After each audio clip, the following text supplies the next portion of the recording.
السلام عليكم ورحمة الله تعالى وبركاته. وتحنيهني سوماليدا وين حلقة دي سيديداد مقالكنا إن شاء الله وحينكو إيجينا لولنكي سيدكا إيا صوفيادا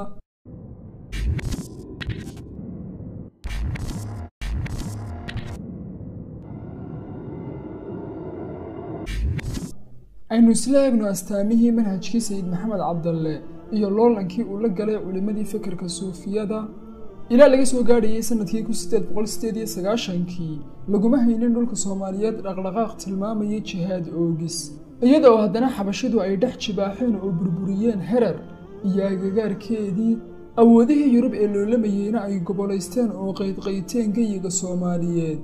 qadiyadii iyo aragtidii guud ee ay aaminsanaayeen dadkaas ee islaamnimadana waxaa ka masaxay oo hilmaansiiyay xaaladda nololeed ee ay galeen iyo balanbalka ay la kulmeen ee ay badeen cadaawaha ka awoodda badiyay ee qaybqaybsaday dhulkoodii ee gumaysanayay iyo loolanka duulaanka reer Yurub ee hub ahaan iyo hanti ahaanba u qalabaysnaa xilligaasna ummadda Soomaaliyeed xataa waxa ay awoodi waayeen inay gutaan waajibaadkii diiniga ahaa hogaamiyayaal dhaqameedyadii qabiileed ama suufinimana haba yaraatee ma ay lahayn awood ay ugu diyaargaroobaan ama higsi fog oo ay ku taamaan inay Kiristanka dalka ka kiciyaan waxaana sababay awood darradaas in la waayay hoggaan rasmi ah oo hubanti ah dhanka guusha iyo galladana u jiida mideeyana qabiilada iyo dariiqooyinka Soomaaliyeed jiritaankoodii iyo xamaasadoodiina u soo weeciya hogaamiyahaasina wuu soo baxay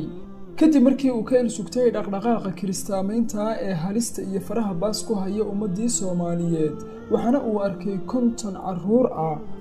oo lagu kiristaamaynayo caasimadii aqoonta iyo ilbaxnimada Soomaaliyeed ee Berbera oo ay kiristaameynayaan Faransiiska Kaatooliga ahaa waxa isaguna soo ifbaxay dulmigii iyo martaagleyntii Kiristanka markii uu barasaabkii Ingiriiska ahaa ka mamnuucay masjid jaamici Berbera in laga adimo markii uu muadinkii u joojin waayay ee eedaankii uu la fuulay minaaradii masjidkana ay ku kaliftay inuu noloshiisii huro oo uu barasaabkii gumaysiga Ingiriiska laftiisu rasaas nool kaga soo riday muadinkii Soomaaliga ahaa minaaradii masjidka sidaasna uu ku shahiiday baaqi sayid maxamed cabdalle xasan waxa uu ahaa ruux cusub oo u dhalatay bulshada Soomaaliyeed ee jabtay ee rajadii ka dhimatay ruuxdaas cusubina waxa ay ka ilaalisay oo ka dhowrtay jiritaanka aqoonta iyo diinta ruuxa Soomaaliga ah duulaankii Kiristanka iyo kiristaamaynta ahaa baaqeeduna waxa uu ahaa inaad gudataan waajibaadkeena diiniga ah sharka iyo xumaha gaaladana waa inaad iska faydaan hogaamiyayaasha gaalada ee ku soo duulay dalkeenuna waxa ay maagan yihiin inay fasahaadiyaan oo fadqalaleeyaan idinka iyo diintiinaba ayna idinku qasbaan oo sanka idinkaga tolaan kiristaamowga iyaga oo ku tiirsan oo dhabarka saaraya idinna soo kaashanaya dawladahooda dambaaladii sheegana ee sayid maxamed cabdalle xasan dirayna waxaa ka mid ahaa tii uu u diray qabiilka Biyamaal waxaana ay tibaax ka bixinaysay kacdoonka iyo kullidiga ay ku xujeeyeen mucaaradkiisu dacwadiisa iyo cadeymaha diiniga ee ay ku oogeen inuu dhaqdhaqaaqiisu ka soo horjeestay fariintiisaasina waxa ay xoogga saaraysay kow in uu waajibiyey jihaadka si looga difaaco islaamka iyo dadkiisaba duulaanka gaalada laba inuu waajib yahay in lala jihaado cidda gaalada ammaanta ganafkana lagu dhufto doodaha iyo xujooyinka cidda ku doodaysa gaaladu dalka ayay u danaynayaan wayna camirayaan dadka ayay kobcinayaan oo horumarinayaan ubadka ayay tarbiyadeynayaan oo waxbarayaan cadaalad iyo garsoor tolmoonna way leeyihiin oo way inagu maamulayaan in la soo dhaweysto oo lala macaamilaana way suuban tahay oo habboon tahay sidoo kalena waa in ganafka lagu dhuftaa cidda ku doodaysa ma habboona in lagu mucaarado qofka shahaadanaya ee leh laa ilaaha ila allah haddii aad aragtaan qof muslima oo gaalada idiin soo raacayana halka aad kula kulantaanba ku dila ma aha muslim ee waa sheegato cidda hubka inoo qaadataana inagama mid ahaa arrimahaas uu tibaaxayana waxa uu u cuskanayay aayadaha qur-aanka iyo xadiisyada nabiga sallallahu calayhi wasallam ee tilmaamaya in aan talada ummadda iyo arrinkeedaba loo daba fadhiisan karin oo dalka gacanta loo gelin karin gaalo saddex waxa uu ku lidiyey tibaaxda ay ku ladheen culimada qaadiriyada qaarkood colkiisa iyo taageerayaashiisa ee ay lahaayeen salaadu kuma baxayso in lagu daba tukado qof timaha sii daystay oo ciidankii sayidka ee daraawiishi timaha way sii daysan jireen iyaga oo ku dayanaya nebigii sala allahu calayhi wasalam. 4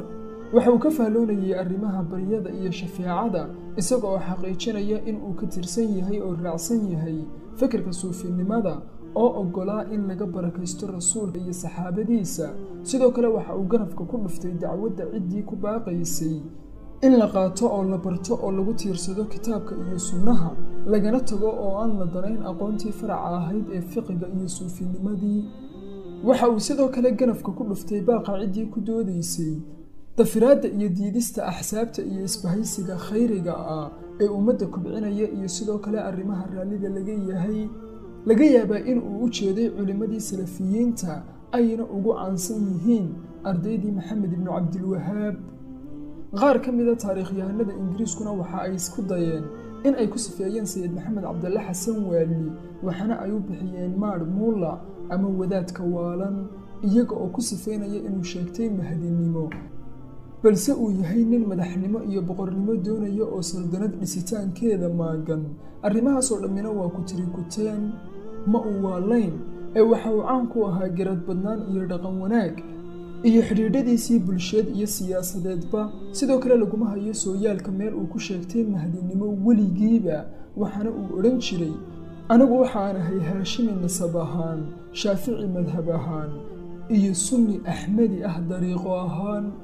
waxaana uu isku naanaysi jiray addoonka liita eena cabdilaahi ee darwiishka ah ama sayid maxamed cabdalle xasan. intaas haddii aynu u fiirsannana tuhunka lagu ladhayo ee sheegashada mahdinimadu waa ku tirikuteen laga baahiyey oo ay ku daaheen mucaaradkiisii iyo cadowgiisii ay ishayeen si ay u tashuushadeeyaan ujeeddada dacwaddiisa jihaadiga iyo samataliska ah. markii ay u yimaadeen sayidka tiro ka mida garhwadeennadii suufiyada oo ay ku jireen sheekh madar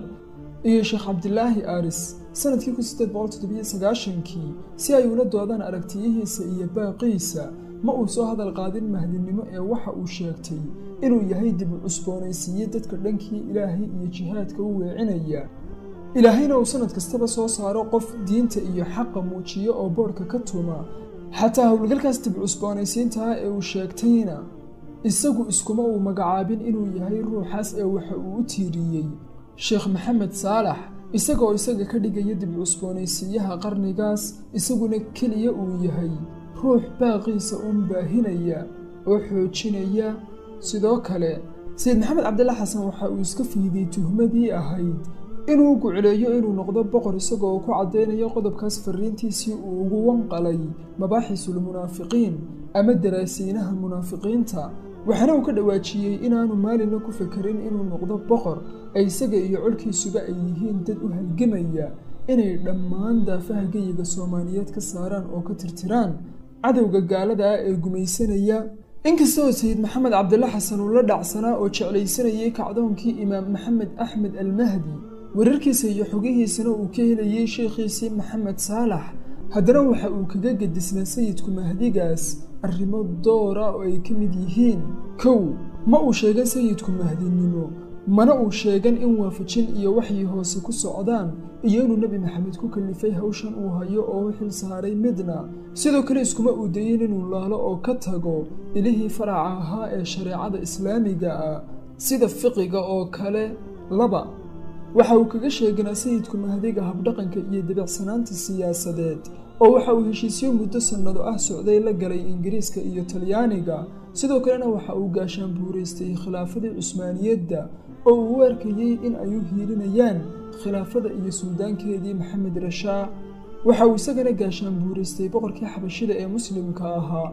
ee liij iyaasu. arrimahaasoo dhammina waxa ay muujinayaan inuu siyaasadaha dawligaa si waafi ah u fahansanaa sayidku, dabacsanaan iyo dadla dhaqan wanaagsanna uu lahaa. waxaana meesha ka baxaya dhammaanba wixii lagu tuhmayey ee xagjirnimo iyo waali ahaa. 3 waxa uu isugu baahin jiray bulshada qaab ah in ay kala guursadaan oo uu la xidido qabiilada iyo in uu hadiyado iyo geelba siiyo garhwadeennada qabiilada si uu laabahooda burcad isugu mariyo oo ay isugu uursamaadaan. 4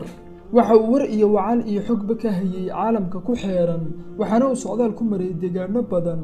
taariikhda iyo waxa uu yahay ingiriiskuna waxa uu soo ogaaday intii uu cadan joogay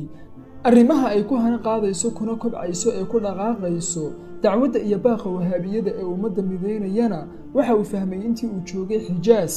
iyo aagga sacuudiga dhaqdhaqaaqyada wanaajinta diimeed iyo unkida ururada nidaamsanna waxa uu bartay intii uu la joogay sheekhiisii maxamed ibnu saalax. 5. waxa uu adeegsan jiray sayidku warfaafin uu bulshada xogihiisa ku gaadhsiinayo iyo gabayadiisa oo gabayguna waxa uu ahaa hawraarta ugu toolmoon qur-aanka dabadii ee uu qofka Soomaaliga ahi maqlo. sayid maxamed cabdalle xasan waxa uu ahaa nin ku wanaagsan oo heer ka gaadhay aqoonta diinta iyo ujeedooyinka shareecada islaamka. arrinkaasina waa ka uu dhimbiisha baabacada ugu saaray mucaaradkiisii jawaab wanaagiisa toolmoon markii uu la kulmay qaar ka mid a culimmada oo ay ka doodayeen xadiiska nebiga sallallahu calayhi wasallam ee ahaa waxaynu ka soo laabanay jihaadkii yaraa iminkana waxaynu gelaynaa jihaadkii weynaa. jawaabtii uu ka bixiyeyna waxa ay noqotay jihaadka nafta ayaa weynaa ka cadowguna wuu yaraa oo cadaawadda naftu waa joogto maadaama ay kugu ladhan tahay oo aanay kaa faaruqayn saacad iyo ilbidhaqsi toona halka la colaytanka gaaladu ay dhayalka ka tahay oo ama waa laga adkaanayaa oo dalka ayaa laga saarayaa ama way islaamayaan ama way isdhiibayaan oo jisyo ayay bixinayaan lagana yaabaa inay kaa tagaan oo aad isdaysaanba xataa wad heshiin kartaan oo muddo ayaa dabka dhigi kartaan. sidaas awgeed ayaa jihaadka naftana looga dhigay jihaadka weyn ka cadowgana jihaadka yar. balse dhanka xaqiiqada guud marka laga eego masina labadaa jihaad oo jihaadka gaalada ayaa ka mudan ka nafta ay sababtu tahay jihaadka gaalada waxaa la hurayaa naf iyo maalba si loo korraysiiyo ereyga tawxiidka iyo qaritaanka ilaahay subxaanahu wa tacaala. jihaadka naftuna waa inaad hufto oo xumaha ka haadiso nafta oo ka dhigto mid toolmoon. waxaa iyaduna caana in jihaadka gaalada laftiisu uu weyn yahay oo aanu dhaya lahayn oo ilaahay subxaanahu wa tacaala waxa uu qur-aanka ku soo arooriyey la jihaatan gaalada jihaad weyn. sayid maxamed cabdalle xasan dhinac marka laga eego waxa uu ku guulaystay inuu ilaaliyo oo joogteeyo aqoontii iyo waxbarashadii ku salaysnayd diinta iyo afka carabiga waxaana uu hor joogsaday dhaqdhaqaaqii galbeedeynta ahaa ee lagu waday bulshada Soomaalida. waxa uuna ka buuxiyey oo ku qanciyey Soomaalida inay yeeshaan dhaqdhaqaaq gobonimo doon oo ay u dadaalaan sidii ay gacanta cadowga isaga furfuri lahaayeen. balse kuma uu guulaysan oo nasiib uma uu helin in uu mideeyo ummadda Soomaaliyeed. ilaa haddana weli waxaa jira bulshada Soomaaliyeed qaybo ka mid ah oo u arkay inuu ahaa xag jir gadoodsan oo seeflabood ah uun dhiigga dadkuna uu u caddaa. qabiilada ugu badan ee aaminsan fikirkaasna waxaa ka mid ah dhalinta qabiilka Isaaqa. sayidka laftiisuna kaalin ayuu ku lahaa fasahaadka iyo kala irdhoodka isaga iyo qabiilkaas xidhiidhkooda kala geeyey oo waxa uu ku degdegay inuu qabiilkaas gabayadiisa ku caayo oo ku dhaliilo. hadalka deelqaafka iyo dhaawaca uu carabku geystana lurkiisa iyo xanuunkiisu ma hadho. arrimihii uu qabiilkaas ka sheegi jirayna waxaa ka mid ahaa mar uu yidhi isaaqu weligoodba damiir laawayaala ayay ahaanayaan. waxa uu sidoo kale loo lamba-an la galay dariiqooyinkii suufiyada ee Soomaalida gaar ahaan dariiqadii qaadiriyada oo ahayd dariiqada ugu weyn Soomaalida uguna qotada dheereyd ee ku xididaysatay. ciidankiisii daraawishtuna waxa ay dileen mid ka mid ah culimadeedii oo ahaa Sheekh Aweys Al-Qaadiri sanadkii 1909. sidoo kalena